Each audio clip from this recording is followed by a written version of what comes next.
All of our lightning cords for our Apple users are now like a waste of space because now you can't use it for anything newer than this. Mm-hmm. No, I get that. So, yeah, I guess shout out to Nintendo. I guess. I guess like I said, I'm not gonna be hot like how I was hot pressed to get a PS5 or Xbox Series X when it first came out. I'm not gonna be hard pressed for this. And it's not even because of like the whole bricking thing or like the virtual game card, which is something in itself. But like it's just that there's no games. Like Bonanza comes out in July, which I want that, but I'm not like super pressed to be playing like that or Mario Kart Worlds for $80, which is that price point is ridiculous. $80 for digital and $90 for a hard copy for physical. That's crazy. That's the only price point that took me out from this whole thing. Like the console price for $450, I'm like, all right, whatever. That makes sense. But like the game price, yeah. Which I guess we probably should have saw this coming in the industry. I think Xbox is the latest company to like say their first party games will be $80, but you know they have Game Pass, so it's whatever. And the first party stuff's on Game Pass too. So. Speaking of Game Pass, I don't have a subscription to Game Pass, and I don't have an Xbox. I have a PS5, Switch household. So Wavy, I'm gonna let you go ahead and talk its praises. I know we talk about it a lot on our Discord. We're building it up to maybe make it public, but I don't know. We'll see. But Wavy, go ahead because you guys talk really, really big about it. I mean, Game Pass is like the savior right now, especially for me. But Game Pass is the savior and is the like hottest thing like on the market. Like I know I've been talking about it a lot. I even Cornered, like he's been getting on Game Pass a lot too, saying like that's a strategy, and it is a strategy for every console first party exclusive they have, which is like, you know, which they've been doing that for a while. So, he'll jump on you like, what you mean now? I think he preached it in one of our recent clips for like our Game Awards piece, where he was like, he's been preaching that to be the model for a long time. Game Pass. And he has, but you know, like I remember having Game Pass when it first, like I think in 2017, like when it first. Yeah, you used to be the spokesperson for Game Pass. I still am. Was it Game Pass? I still am, yo. Like Microsoft needs to cut me something because like I be preaching his praises because it's like, dog, like you get, if you pay like $15-$20 a month for Ultimate, you get PC and you get Xbox Game Pass. You get all these first party games coming day one. I think regular Game Pass you have to wait like probably a week or something like that. But like if you get Ultimate, you get on the things game day one. And like this year alone, we've seen so many releases from Game Pass. We got Avowed, which I have like 20 hours in that. That game is fun, but I stopped playing that to play South of Midnight, which that game was amazing. Well, I'll say the story was amazing. The gameplay was really good and everything. Like the story wise, like, and it's a platformer kind of action kind of game, which I guess with that title, the story really adds a lot to the game. Like it's definitely like a black story, like through and through, and like teaches you a lot of lessons. Yep, very, very, very deep in like the Southern culture and stuff like that, and like teaching you lessons like every boss you fight and everything, how like adds to the story.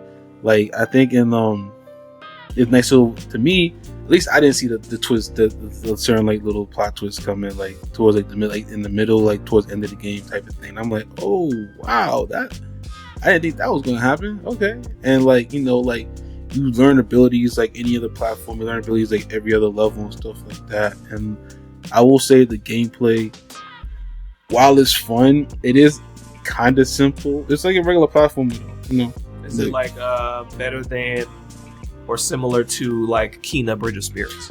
I'll say Kena combat is way better than this combat. Whoa. Yeah, I don't say way better. I love that combat. I don't say way better, but it is better. Like I like that game better more than South of Midnight, but I like Kena better than a lot of games because Kena was amazing. Yeah, it was really good. But I think So South of Midnight, like this, like I said, like shout out to Black Stories, because that's basically what this game is, Black Story. And the gameplay, like I said, was good. If they make a second one, because the way they ended it, they don't need a second one at all. At least not to me. And I think the way he ended it, I think even me and our friend Matt, who's in our chat, another kind of squad member, kind of an affiliate, you know what I'm saying? Jason, yeah. Affiliate Jason, you know what I'm saying? He even said that, like, in the near future. Yeah, you know, he does want to be on the episode in the future. We'll make that happen. But he did say that I think me and him agreed that, like, the way it ended, it could have been a little bit better and everything, but the game itself was, like, still really good.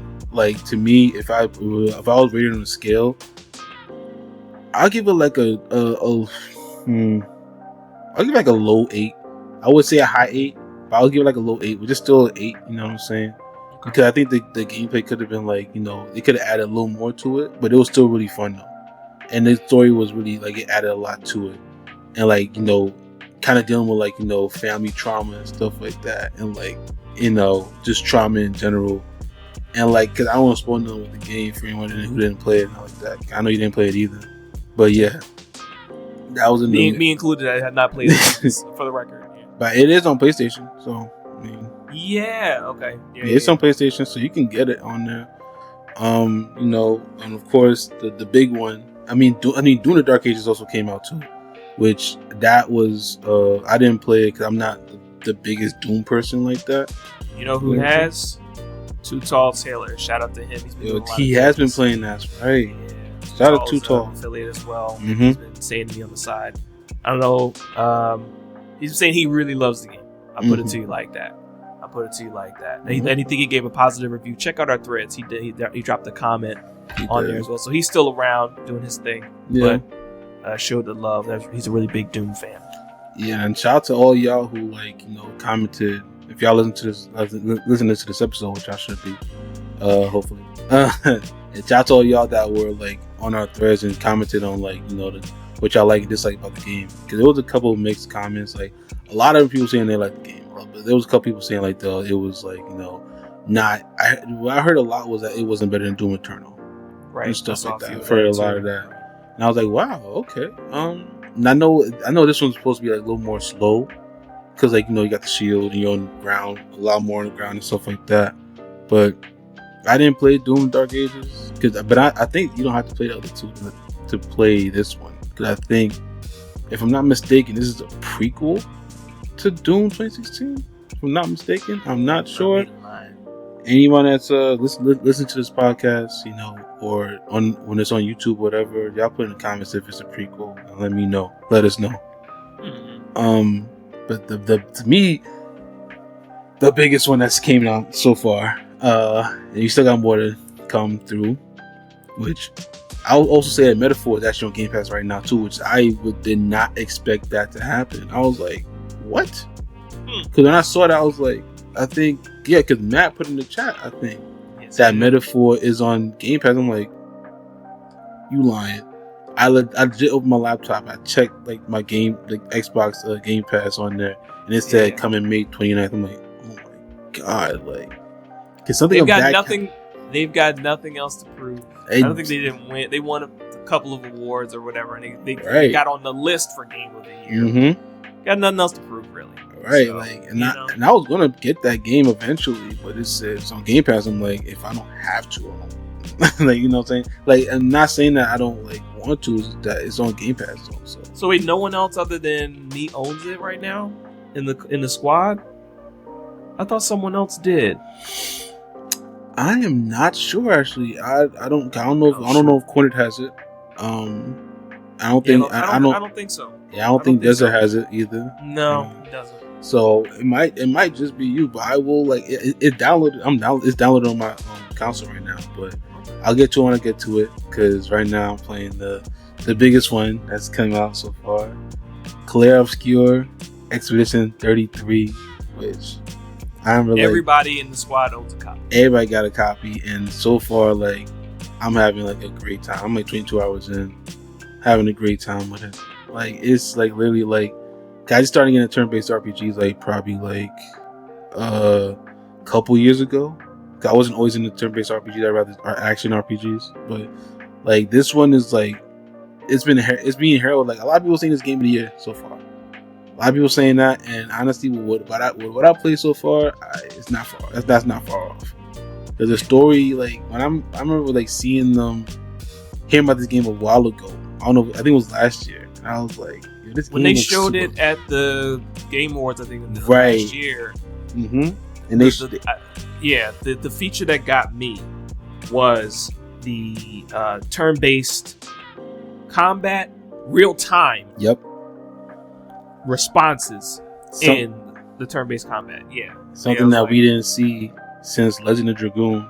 That a lot of people like praising. And shout out to my guy over at my job right now. Like his favorite game of all time is Legend of Dragoon. Like, he loves that game. He's a big turn-based RPG fan. He played Persona series mad times, and then he just like he's glad that Legend of Dragoon is getting a lot of praise right now. He's glad about that because a lot of people, like a lot of like journalists, a lot of people are just saying like, yo, we haven't seen this since Legend of Dragoon with the whole real-time combat in a turn-based game with the parrying and like it is everything about it is the combat is amazing to me, and like the story, like I'll tell you what, the story is just gold right now. Like I can't say nothing else about it. I'm gonna put myself on blast here. I'm still in Act 1. Most of the squad has beaten it, or is at least in Act 2.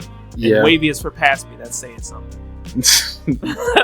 I think Desert might be behind me, but we definitely would have. I think I have a task to beat it, and I think One True Noob does not have it. But I have One True Noob. He wasn't available today, so we'd be talking about Monster Hunter Wilds if he was. Mm-hmm. But I think we have it on the list of tasks to talk about Expedition 33 definitely before the Game of the Year awards at the end of the year. So I have a task that I need to go back and finish it. Once I get out of I'm in the gacha window. I'm a big Zenless Zone Zero person right now. I will put myself on blast. I'm currently in the banner for Hugo and Lighter. And then they've got a new update coming in the middle of the month for their 1 year anniversary. And I'm big on the character Ishuan. So this game's got a few things going on right now in that whole category of things. So I've got to come back to Expedition is what I'm saying. I'm holding myself accountable as of this episode. And then we would have a bigger discussion about all the aspects of it. But Squad definitely approves that it is a good game for what's been offered. Yeah, it's a big case for a game being good for a price and what people can do when they leave a bigger company, when they want to see different for themselves and create something that people really want to see. Which that's crazy because this is my ex-Ubisoft and developers, right? Something like that. Yes. That's ridiculous because like you see what Ubisoft be coming out with every other year for every other game, like the whole like we've talked about it before on the podcast too, that like it drop you in the world, it's just so many missions for no reason and everything. It's mostly the same stuff every time where you just go side missions, main missions, you just like defending some stuff or like you're gathering some data or whatever, and it's like some of it is cool, but like not all of it is necessary. Right. And then they left that company to do this. That says a lot to me. That says a lot about like the company and like what these developers can really actually do and what they want to do. Right. You know what I'm saying? Think works. Right. It was to the point with Expedition, and there's another thing that you said that came to mind. Can't remember right now. I'll go back to it if it does come back to me. But overall, look, man, like people can leave a project and leave a bigger company and focus more on a passion project. Honestly, not that I'm going to touch on. You know what? Nope, I'm not going to bring them up at all. We're going to move on. I mean, even with that, they still have like Oblivion, which that was a nice little shadow drop because that was supposed to be like, that was rumored for a minute that it was going to happen, and then they actually shared something. I think was it last month, and they said like, you know what we joked about before, that like it's available now.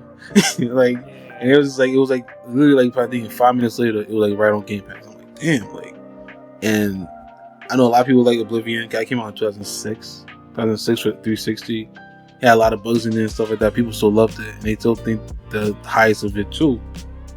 Adamfall came out, like I said, South of Midnight, Eternal Strands, another Crab's Treasure, which is like basically a Souls-like game for like you're playing like a crab who like I think lost his shell in the sea or something like that, and like you're going around trying to get the shell back or something, and like it's like you're going against sea, like it's like a Souls-like, but you're like a crab and you're playing against these other big like fish or creatures and stuff and everything, like. And I think it was on Game Pass before, I believe.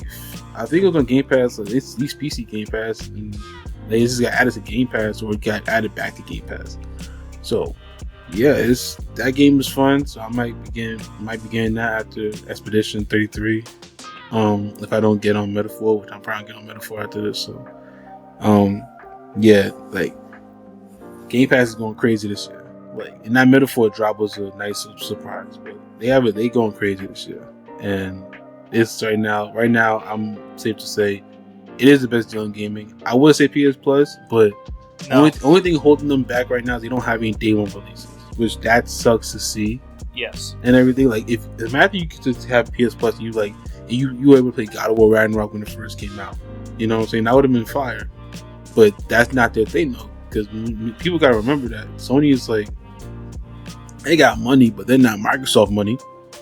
Microsoft is mostly for like known for like their software, Microsoft Word Suite and Office Suite and stuff like that. It brings them money every year, so they can kind of like they know the whole digital wave and like, and that's where we're at right now. That's why they can do this with Game Pass and everything. So, I mean, yeah, day one releases and stuff like.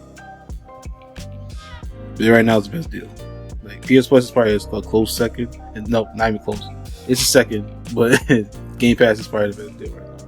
So. Yeah, I'd agree with that. Speaking of a universal overall hitter, I'll say touching on this because we've all played this as well, and that's Marvel Rivals.